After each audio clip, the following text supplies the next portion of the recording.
everybody, and a big welcome to a Sisay deck tech video I would like to call Combo Lock. Well, this is a command I've made a few deck tech videos for before, but well, she updates and she has a lot of different ways you could basically build her. As a stacks and toolbox commander, she easily becomes a meta deck that builds towards the metagame. For example, I have this 60 creature Sisay deck. You see, there was a time in the format where people were cutting Toxic Deluge, they were cutting board wipes, they weren't playing Cyclonic Rift, and I thought, how can we exploit that? So I went just mass amounts of creatures, 60 creatures totally, and it actually worked pretty good versus that specific metagame. This is actually a bad deck because if people are playing board wipes, it just falls apart. But the Sisay build I have for you today isn't something that is meta dependent, it is something a little bit more versatile all around. I call the deck Sisay Combo Lock. To showcase what I actually mean, let's begin with this lock, Sisay, Linvala and Possibility Storm. So both of these two cards are actually quite good inside the cEDH metagame. For example, Ad Nauseam is currently quite popular and they affect that strategy quite well. Most decks in the format are playing at a really low land count, which means that an early Lavinia is just making them play the game so slow. While Possibility Storm is just making your opponents play inconsistent. All their tutors, everything they have in their hand is just random effects instead, and yeah, counterspells becomes really weird with this thing. But together they create something absolutely amazing. If you have Lavinia in play and Possibility Storm in play, your opponents can't cast spells, or well, they can, but Possibility Storm is going to trigger, flip into a card, and Lavinia is going to counterspell that card. It's not bulletproof because they can actually get a Abrupt Decay through this and kill Lavinia here. But they have to like randomly cast instants from their hand until they accidentally flip into Abrupt Decay, so yeah. And the cool thing about all of this is that Sisay can tutor for Lavinia. So if you accidentally get your Possibility Storm in your hand, just cast it because it's great inside the metagame as an individual card on its own, and then when you have the opportunity, just tutor out Lavinia with your commander. And this is why Sisay just becomes this ultimate combo lock commander, because you can play various commanders with stacks effects that can lock down the game that Sisay can tutor out into play. Now my next combo lock is a lot easier to acquire but a lot riskier. In your last opponent's end step, activate Sisay. She needs to be a 4/4 because we're finding Maralen the Morning Sun. And then we go to our turn and Maralen prevents us from drawing cards, but she allows us to vamp tutor and put Oppo Agent into her hand instead, and the combo lock is acquired from only one CC activation. So what is really awesome about this is also making it really terrifying.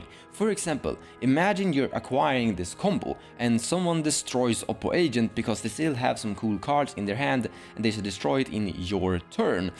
Then you're literally giving away a Marlen here. And you never really want to have a Maralen the Morning Sun in play and pass the turn unchecked, because then someone else can find their Oppo Agent and we've basically locked ourselves out of the game. We like gave away the win to someone else, or they just tutor and win the game instead. But what you have here together is Marlen preventing people from drawing cards, Oppo Agent preventing people from searching the library. When they go to their turn, you get to look at their hand, then you get to tutor out whatever card you want from their entire deck, and they lose free life. So yeah, they're gonna be sitting with their hand for the remaining of the turn. Well, they can still cast their commander, they can still attack at you, that's usually what happens, but if you're able to go a turn cycle with this, you win. I've actually played this combo a lot inside Sisay and I really like it. It works, but you need to know when to go for it, because if you accidentally just go for it when everybody has their mana untapped, they have a lot of cards in their hand, it's probably too early. go for it when you're suspecting that your opponents don't have creature removal in their hand. If there are creatures in play that they wanna remove because they sit there and say that, like, oh, that collector roof is so annoying, I wanna destroy it, and apparently they can't, then they probably don't have removal for this combo, so in that situation, go for it. What I also absolutely love about this is that you only need a Sisay with one activation, being a 4/4. Now, locking out people from playing the game doesn't really win the game, we need to finish the game. But we're still playing the typical Sisay cool win cons, Dockside Emil, infinite treasures. With the infinite treasures you have infinite CC activations. You also have the Emil Derevi Cradle combo, which is all legendary, easy to find out, and you usually begin by finding Derevi, then attack with a lot of your creatures, and then get a lot of untaps to basically activate CC again, and then find either of these two or build towards it, so to say. The trick here is to tap Cradle for, let's say, 4 green mana, activate Emil, flicker Derevi, which will untap the Cradle, equals infinite green mana, and with infinite green mana you can untap all your permanents, all your lands, tap for various colors, equals infinite CC activations. Still on Derevi, we also have Derevi and Nagella. This is actually the combo people believe to be the main combo, because this is something you can tutor out with only Sisay.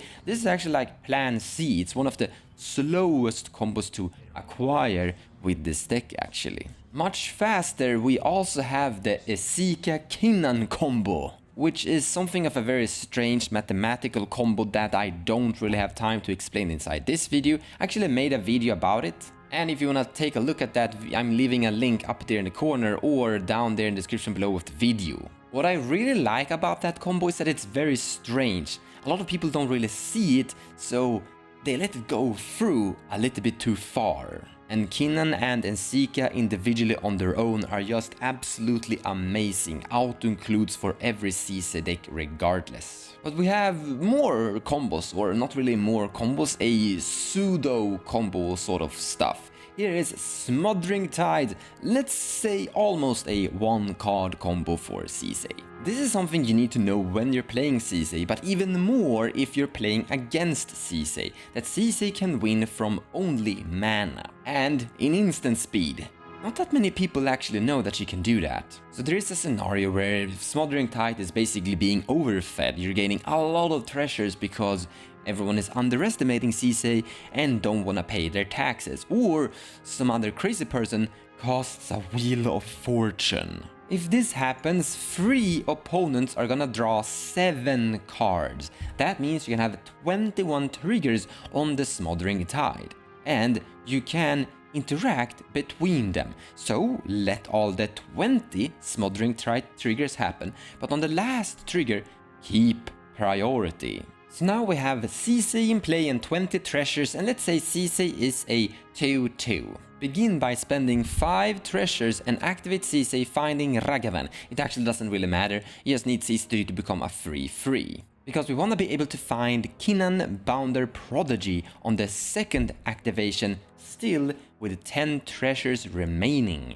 With Kinnan and 10 treasures we have 4 Sisay activations, and Sisay is currently a 5/5, so we can easily find Derevi, Gaia's Cradle and Emil here, and boom, we have infinite mana and we can have infinite CC activations. With infinite CC activations or with infinite mana and Kinnan, you can find Dockside and the Mayhem Devil with Kinnan, and then with Emil you can continuously create infinite treasures with Dockside, and with Mayhem Devil you have infinite damage. If you wanna take a look at this deck card by card, I will leave as always a link in the description below of the video to the Moxfield tapped out deck list link.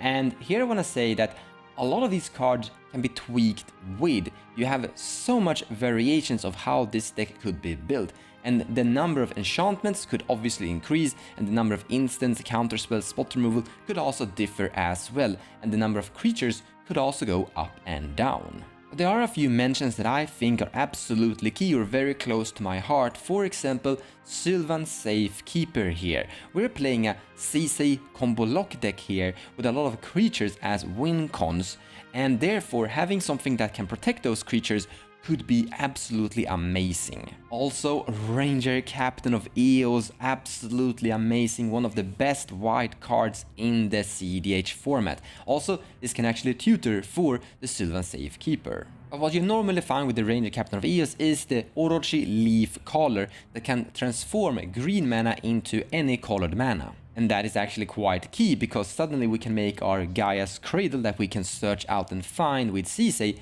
tap for Verberg mana and activate Sisay with that. And then we just find Emil and untap the Cradle, and then we tap the Cradle again and find Emil and win. So Ranger Captain of Eos tutors for one of the fastest win const for Sisay, as well as giving you protection through the entire combo run. Another huge pet card of mine is Chord of Calling, in my personal opinion, the absolute best tutor for Sisay. And this is something that a lot of people don't really understand why, because we have Demonic Tutor, we have Neoform, we have tutors that are cheaper than Chord of Calling. Two things. First one, Chord of Calling has Convoke, which means you can tap creatures to pay for it. We need to tap 5 mana into this, but this is a creature heavy deck. We could only tap creatures to pay for that. So I don't really have a problem with the high CMC cost here at all. Second, it's instant speed. That is so huge, and the creature comes directly into play. The creature we're aiming for here is Dockside Extortionist. Chord of Calling is Sisay's version of Flash, winning in instant speed above someone else winning, or when something like overextended of sorts. So you can sit there with your Chord of Calling and just play happy Sisay until the board state is a little bit flooded with artifacts and enchantment that's gonna super feed the Dockside, or until your opponents basically just tap out during an entire enormous big counter war. But let me show you something that will blow your strategic mind. Here is Teferi Time Reveler. In my opinion, an auto-include for Sisay. So let's say there's someone else's turn and they're doing something really scary. They're gonna try to win the game somehow. There's a counter war, or you're activating Sisay, and everyone looks at you and your Sisay activation and thinks you're gonna find something that's gonna interact with that opponent. You're finding Teferi Time Reveler. Everyone goes, it's like, are you king making here? Like, we can't interact with him anymore. What are you doing, you crazy person? And then you smile. You see, Chord of Calling once again can be tapped with creatures. So you can tap your mana for a CC activations for like Teferi, and then you tap your creatures for Chord of Calling, and boom, you slam Dockside into play. And with all the legendaries that you have, Sisay might be a 5/5, so you can find that Emil. No one can interact here because you have your Teferi in play and you're all in instant speed because the win con of that opponent is still in play. So now you use the treasures that you get from Dockside to activate and find Emil. You activate Emil, flicker Dockside, infinite mana, infinite treasures, infinite CC activations, and we already established that we can win the game in instant speed with Sisay over that opponent that was trying to win to begin with. Do you now see how Chord of Calling is the Flash version for Sisay? And once again, neither one of these two tutors can achieve what Chord of Calling is doing. I still play these though, but in my opinion, Chord of Calling is just way better. I also want to talk about these lands, that Darkwater Catacombs, and there are actually 4 more other versions of that land: white-green, red-green, blue-white, and black-red, and then we have the signets. A lot of people actually ask why I'm playing these lands, and the answer is really simple.